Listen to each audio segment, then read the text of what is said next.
Hello and welcome to another episode of Dafuq Did I Just Watch? With your host as always, Kyle McLemore. This week we'll be recapping and reviewing the latest horror film to feature Count Dracula. That's right, it's The Last Voyage of the Demeter.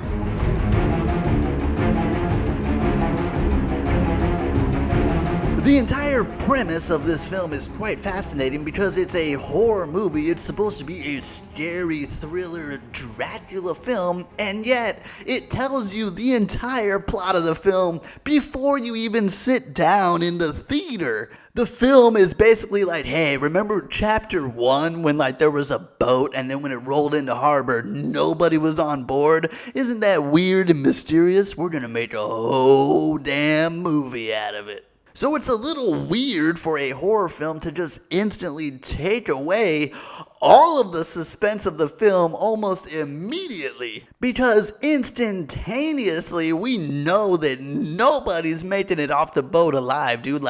Automatically we know that literally every person's gonna die, so we're just sitting here waiting for everybody to die. Although initially going into the film I was not a huge fan of knowing the entire plot of the movie 1 second into this viewing, but what I was feeling optimistic about was the cast of the movie. There are some great performers in this film. In the lead role of the film is Hawkins, most notably recognized from Straight Outta Compton. Liam Cunningham, who you probably recognize from Game of Thrones, also making an appearance as the captain of the Demeter. Also an appearance by David Dastmalchian, who I was actually pretty hyped on. I mean, that's the dude you want in this movie, right? Weird, creepy vampire movie. Let's get weird, creepy David Dastmalchian in there. Unfortunately, Voyage of the Demeter takes away, all the strengths of all of those actors. Liam Cunningham is a great actor, dude. He is so good in Game of Thrones, and yet he's barely in Voyage of the Demeter, dude. He's the captain of the ship, but he just floats in and out of the movie so nonchalant, dude. It's just he only appears in the morning, oh, we gotta really search this ship. Everybody search. That's his whole role through the movie. Even David Dastmalchian, dude, I love David Dastmalchian, dude. Double D is the best, dude. Anytime you want a creepy weirdo, a lanky loner, weird looking guy, you get David Dastmalchian and he'll knock it out of the park. For whatever reason, they make him this gruff, tough sailor dude who's just always mad and always just yelling at everybody, or he's just standing there looking grumpy as hell. It's just so unlike anything I've ever seen David Dastmalchian do, and unfortunately, the one time he steps out of his weirdo, creepy, lanky guy lane into this tough sailor role, it just doesn't work, dude. It just doesn't. And he's also silent a lot of the movie. He's just kind of standing there listening to other people with their long-winded monologues. That's the other weird part of this movie, dude, is that there is just so many crazy long-winded monologues, dude. Corey Hawkins, in our lead role, he's got 17 of these weird, super long, don't make sense monologues, dude. Right at the beginning, they're just getting to know each other, and they're just sailors talking sailor stuff, and they're just oi, what about you, Corey Hawkins? What's your deal? Why are you going to England, oi? And he's just huh? Who? Me? Oh, I'm just a regular doctor, I am. But this world can be quite crazy, and I just have to search it. I have to know that there's more to just chaos.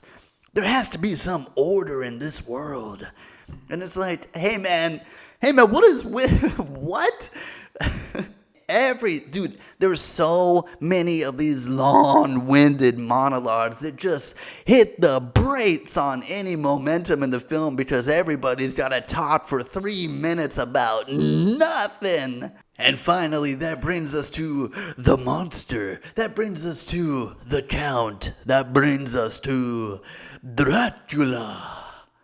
who is so bafflingly, inconsistently, so over the top confusing in this film, dude. This is probably, and I can say this with no hesitation, one of the worst interpretations of Dracula I have ever seen, dude. And I'm including Count Chocula on that list. I will take Count Chocula over this Dracula any day. He first crawls out and he's all weak and crawling around, and it's okay, alright, we got a dried up Dracula. I get it, we've seen that before. He's gonna need some blood. But then they show him using crazy speed. He is not only flying through the caverns of this boat, but then he also annihilates all the livestock. So it's oh, well, okay, so he's just pretending. Alright, so he's pretending to be weak, but then he strikes. But then it's oh, but he still is weak because he's still crawling around and he's still desperately drinking blood. So it's really hard to keep up with. It's okay, is he getting anything from the blood? Because he's already drank 7 people and yet hasn't physically changed at all. And then also he doesn't really talk at all through the film. He's just kind of the whole time, which is okay, I get it. That's very Dracula to be hey. But also Dracula talks, dude. He's fully capable of speech. Oh my god. And then the people on this boat, dude, they're on this voyage for a month, dude. They're on this voyage across the sea for weeks and weeks and weeks. And every single time somebody dies, they're oh man, search the boat. Somebody died again? Search it. Search every corner. And it's dude, this isn't the Titanic. There's not 7 levels, dude. It's not a mile-long boat. We're on this tiny boat that's got maybe 20, 25 crates. Check the crates! Or just toss them in the ocean. Dude, there's a certain point where everybody's on the same page of hey, 3 or 4 people have died horrifically. This dude's turning into half a vampire. There's definitely some sort of Dracula thing on this boat. And yet, nobody is dude, let's just start dumping these stupid boxes in the water. Let's just smash all these open during the day. What? The boat is not that big, dude. It's not that big. How are you not finding Dracula after a month at sea? Dude, even the whole plot at the end, they're their whole plan is all right, here's what? I can see England. It's right there. Here's the plan. We're gonna smash this boat, dude. We're gonna sink it. We'll jump off at the last second and bye-bye Dracula. Which is okay, great plan, after it's already been established that he can just fly for miles, dude. It's what's the point? If I can see the shore, I'll just fly to it, dude. It makes no sense. And you would think it's at the very end, it's oh, we made it. We're in England, dude. Now we're gonna finally see Dracula, Count Dracula in his cool, suave Count Dracula form, dude.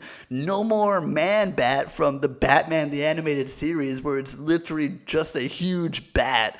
Nah, we finally get to see Count Dracula. And when they reveal, it's literally, he looks exactly the same with just a top hat. He looks like a giant bat with just a top hat on. Hey, how you doing? So overall, what do we rate Last Voyage of the Demeter? I mean, it's not really scary. I don't think I ever felt a moment of terror. It was more just constant confusion and just trying to be wait, what? Why is he, huh? So it's it's not scary. There is no suspense. It's just annoyingly confusing. It's also insulting to Dracula, dude. It's what did you do to my boy, dude? What did you do to Dracula? You essentially turned him into Man-Bat, dude. He's just part man, part bat, which is, to me, infinitely less cool than Dracula, dude. Overall, we're gonna hit Last Voyage of the Demeter with a D-. That's right, this one's fallen well below average. Not a ton of redeeming qualities in this film. It's one disappointment after the next. If you felt differently about Last Voyage of the Demeter, feel free to comment down below, and if you haven't already, hit that like and subscribe button, as it's much appreciated. I am your host as always, Kyle McLemore, and we'll see you next time at the movies.